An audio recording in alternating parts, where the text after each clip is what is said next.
जो कैसे हैं आप लोग। आशा करता हूँ आप लोग भी बढ़िया होंगे। आज मैं आपके लिए लेकर आया हूँ क्लास 8 साइंस चैप्टर फ्रिक्शन। चलिए शुरू करते हैं क्वेश्चन नंबर 1 से। Question number 1, friction is a, option A non contact force, option B contact force, option C magnetic force, option D electrostatic force.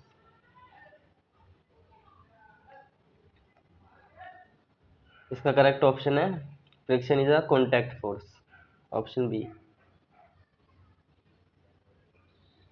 Question number 2, which of the following produces least friction.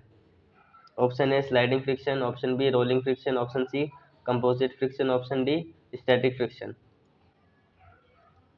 Option C तो है ही नहीं, composite friction नाम की कोई चीज़ ही नहीं होती है ना।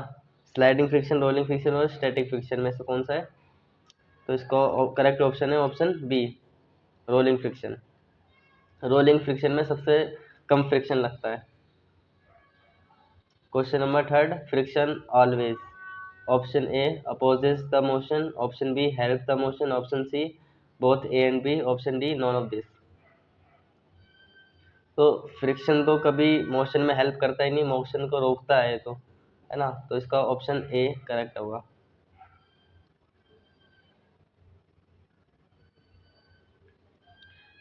Question number 4, friction can be reduces by using, option A oil, option B grease, option C powder, option D all of this.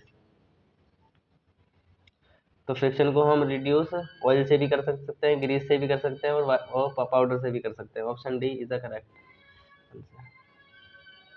Question number 5, static friction is less than, option A sliding friction, option B rolling friction, option C both and B, option D none of this. अभी हमने पढ़ा था rolling जो है सबसे, rolling में जो है सबसे कम फ्रिक्शन होता है, लेकिन हमें बताना है स्टैटिक से लेस देन हो, है ना।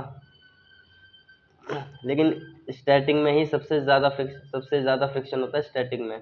तो इसका करेक्ट ऑप्शन है option D none of this.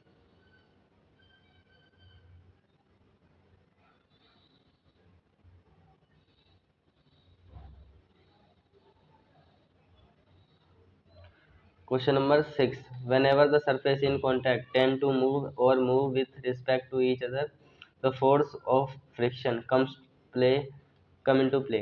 Option A, only if the objects are solid. Option B, only if one of the two object is liquid. Option C, only if one of the two object is gases. Option D, irrespective of whether the objects are solid, liquid or gas. इसमें हमें ये पूछ रहा है कि force of friction कहाँ पे लगता है, सॉलिड में, या जब दो ऑब्जेक्ट सॉलिड में होंगे, या दो ऑब्जेक्ट गैस में होंगे, या सॉलिड हो, या लिक्विड हो, या गैस हो। तो फोर्स ऑफ फ्रिक्शन जो है तीनों में ही लगता है, सॉलिड में भी, गैस में भी और लिक्विड में भी। ठीक है, तो इसका करेक्ट ऑप्शन है option D. Question number 7, to sharpness the blade of a knife by rubbing it against a surface. Which of the following will be most suitable? Option A stone, option B plastic block, option C wooden block, option D glass block. अगर आपको चाकू की धार को तेज करना हो, है ना, तो किसका यूज़ करोगे उसको? तो इसका ऑप्शन ए जो है करेक्ट हो जाएगा, स्टोन। स्टोन का यूज़ करेंगे हम ब्लेड, नाइफ की ब्लेड को शार्प करने के लिए। Question number 8, the shape of the aeroplane is like a, option A dog, B bird, C car या D all of this। तो एरोप्लेन की शेप ऐसी है, बर्ड जैसी है, तो ऑप्शन बी करेक्ट हो जाएगा। Question number 10, friction due to fluid is called, option A force, option B pressure, option C friction, option D drag. तो फ्रिक्शन जो है फ्लड से जो होती है उसको क्या बोलते हैं हम? ड्रैग बोलते हैं, तो ऑप्शन डी करेक्ट हो जाएगा। Question number 11, which of the following is not a smooth surface? Surface of wet soap, surface of tyre, glass tiles या surface of mirror.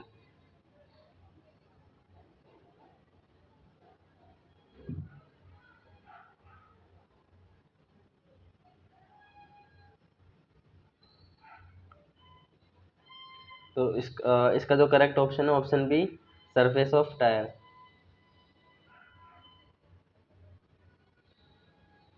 Question number 12, A toy car released with the same initial speed will travel the fastest on a muddy surface. Option B polished marble surface. Option C cemented surface. Option D brick surface.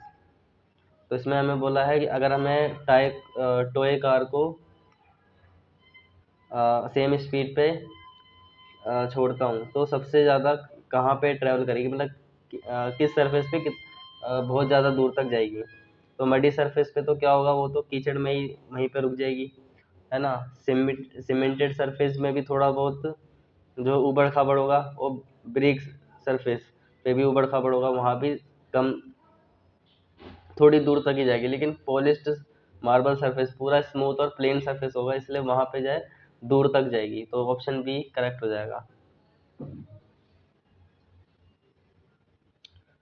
Question number 13, if we apply oil on door hinges the friction will. जब हम oil से क्या होता है, friction decrease होता है। Question number 14, lubricant are reduce friction, B increase friction, C both A and B, D none of this. तो lubricant मतलब ऑयल होता है, तो ऑयल क्या करता है, डिक्रीज करता है फ्रिक्शन को, रिड्यूस करता है, यानी कि ऑप्शन ए करेक्ट हो जाएगा। Question number 15, force of friction depend on roughness of surface, smoothness of surface, inclination of surface, या डी ऑल ऑफ दिस। तो इसका करेक्ट ऑप्शन है option D all of this. Force of friction depend on roughness of surface, weight and size, या all of this.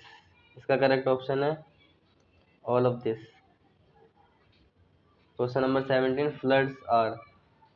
Option A liquid, option B gas, option C both A and B, या D none of this. तो fluid क्या होता है, liquid भी होता है और गैस भी होता है, यानी ऑप्शन सी करेक्ट हो जाएगा, both A and B.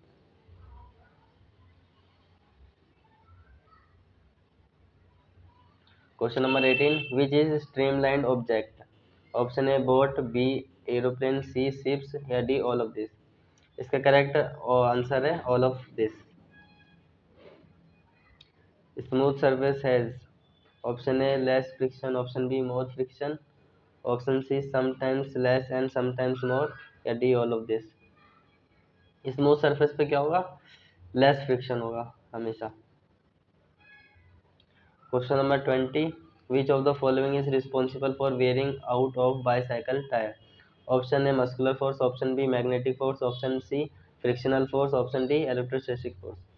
Wearing out का मतलब क्या होता है यहाँ पे, जैसे ये अपनी टायर है, मान लो टायर पे आपने ऐसे डिजाइन सा देखा होगा, तो वही वेयरिंग आउट होता है। ये किस लिए करते हैं, ताकि उससे फ्रिक्शन हो सके। तो इसका करेक्ट ऑप्शन क्या होगा, ऑप्शन सी फ्रिक्शनल फोर्स।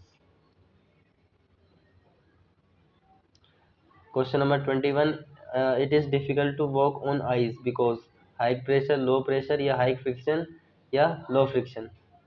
लो फ्रिक्शन की वजह से ही हम उस पर चल नहीं पाते, क्योंकि वो फिसलता है।